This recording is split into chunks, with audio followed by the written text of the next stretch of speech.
Hello mga kabibig! Welcome back sa ating bagong YouTube channel. Ito ang pinakamaingay na YouTuber sa balat na YouTube. Ako si Kabibig, maglebak-lebak na tao with evidence. Fake news daw yung nahuling 17 na OFW sa Qatar. Hindi dahil sa PRRD rally.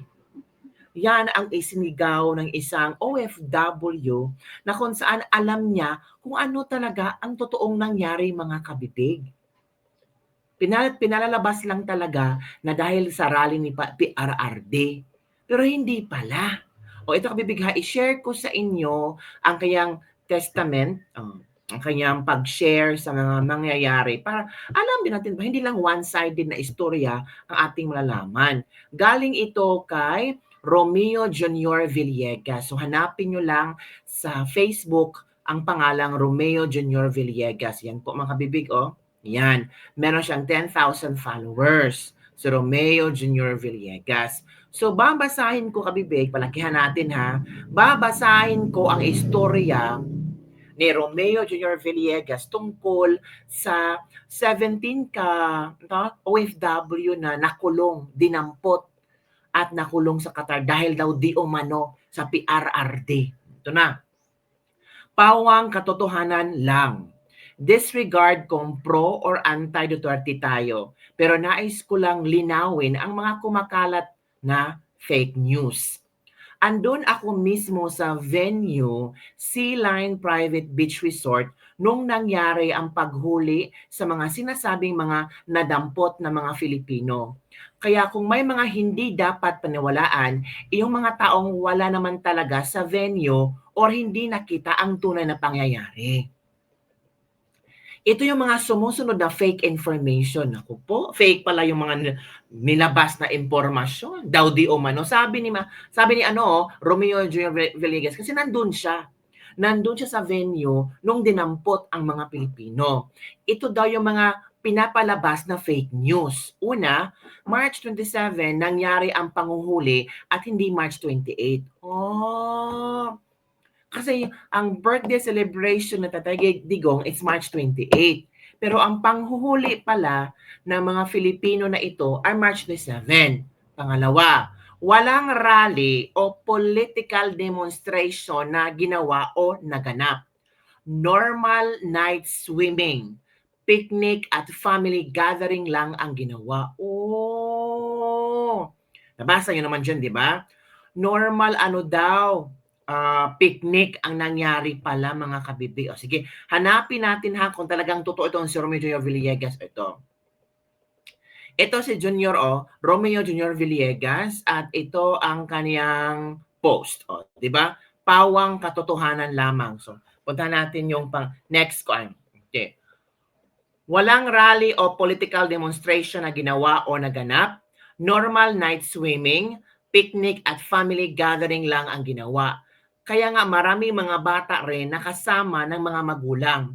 Sinong magulang ba ang isasama ang mga anak nila kung alam nilang may rally sa pupuntahan nila?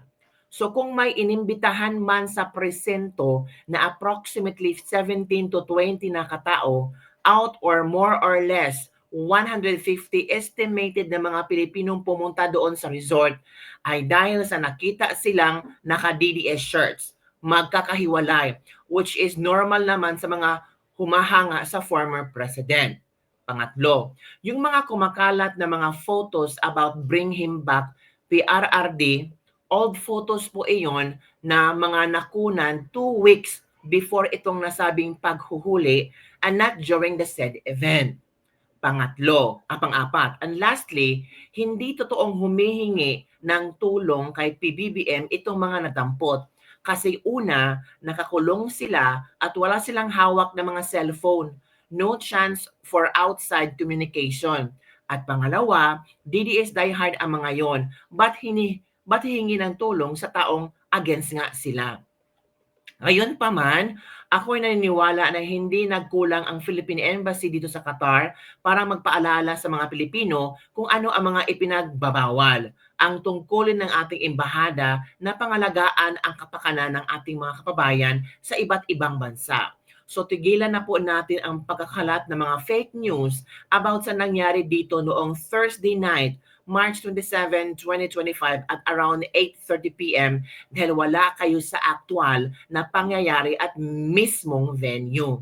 Ano man ang kahinatnan ng paglilinaw kong ito, handa akong makulong mapalabas lang ang katotohanan na kesa makulong dahil sa kasinungalingan. At wala po akong pagsisihan kasi I am not Filipino for nothing. No to fake news, mga kabibig. So, yun ang inadhala ni Romeo Junior Villegas. So, tingnan natin ang mga komento ng mga netizen hinggil dito. Ito the policemen interrogated them. Hindi naman sila bibitayin. The police officers just wanted to ensure peace and order and everything is okay. Okay naman pala. Mukhang lumalabas fake news din ang embassy natin. Walang lastik, walang tayong maasahan. Ayan, lumabas na ang katotohanan. I-share ko to. #no fake news. Romeo Junior Villegas, sana mabasa ng Philippine Embassy in Qatar ang post mo para makita natin kung sino nagpapakalat ng fake news. Hindi mo na sinagot ang tanong ko sa kung talagang nandun ka mismo nung hinuli yung mga kababayan or baka naman isa ka lang sa mga ososyero tapos nagpo-post na akala mo alam mo na ang lahat at sa pagkahuli. Sagot naman ni Romeo Jr., of course, andun ako, sabi niya. Nandun siya, mga kabibig. So ano to pala, paano naging Webes ang gabi yun? Ilinaw na Friday 6 a.m. to 1 p.m. daw. Yung ito yung ito. Pinoy of the Qatar. Tatadigong Unity Trail. Yan daw, pinakita. So yun po ang mga komento nila. So binahagi naman po ng news. Ay, babasahin ko sa mga kabibig ha. Meron akong babasahing news din sa inyo na ito, kabibig, wait for a while. Ito, OFW dinampot sa Qatar. Ayon sa Department of Foreign Affairs sa Pado, nasa isang police station pa rin sa Qatar sa ngayon ang 17 inarestong Pinoy. Matatawa ang noong Biyernes, ilang Pilipino inaresto sa Qatar dahil umano'y sa illegal na pag-rally ayon sa Philippine Embassy sa Qatar. The Embassy of the Republic of the Philippines in Doha is aware that several Filipino nationals have been arrested and detained early today, March 28, 2025, for suspected unauthorized political demonstration in Qatar. Samantala, sinabi naman ng DFA Undersecretary Eduardo De Vega na tutulungan ng Philippine Embassy sa Qatar ang mga kinalabusong kababayan. Bagamat, hindi tinukoy ng embahada kung merong kaugnay ang inilunsad na malawakang protesta kasabay sa ika-80 years na kaarawan ni Pangulong Rodrigo Roa Duterte. Sabi ni Yusek De Vega na posibleng ito ang dahilan kaya nagrally ang grupo. So far, yun lang mga kabibig ang ating i-share na nabasa ko, may isang OFW na kung saan sinabi niya na hindi iyon tungkol sa rally, kundi it was, anong tawag yun? Purely nag-picnic lang daw sa isang resort ang mga Pilipino. So, sana totoo ito at sana maglabas sila ng kung sino man yung mga 17 na OFW, magbigay sila ng linaw kung ano talaga ang katotohanan. Kasi mga tao dito sa Pilipinas, worried din. Yung iba naman sabi, karma sila kasi lumalaban sila para kay Digong. Yun na. Zero remittance pa kayo. Mga ganun ang mga sinasabi nila, mga kabibig. So, maghintay-hintay tayo sa eksklusibong tawag dito, update hinggil dito. So far, na natin kung meron na bang Embassy Qatar, natin kung merong update na ba sila tungkol sa 17 ka mga OFW na detain. So far,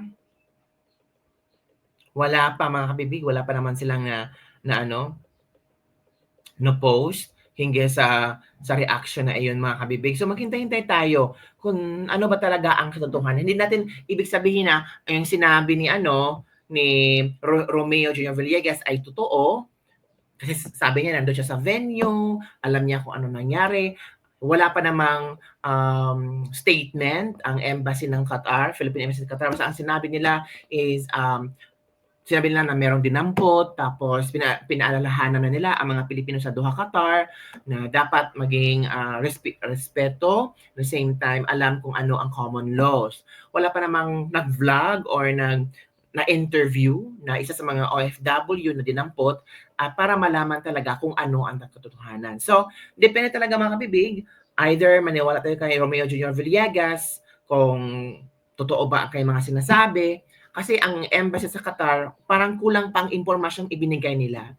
Parang hindi pa solido. Kasi yung sabi dito, sabi ni, bagamat hindi tinukoy ng embahada kung merong kaugnayan ang inilunsad na malawakang protesta kasabay sa ika-80 na kaarawan ni dating Pangulong Rodrigo Roa Duterte. Sabi ni Yusek De Vega na posible daw ito ang dahilan na kaya nagrally ang grupo. Pero hindi pa klaro talaga kung ano ang totoong istorya kung bakit sila dinampot.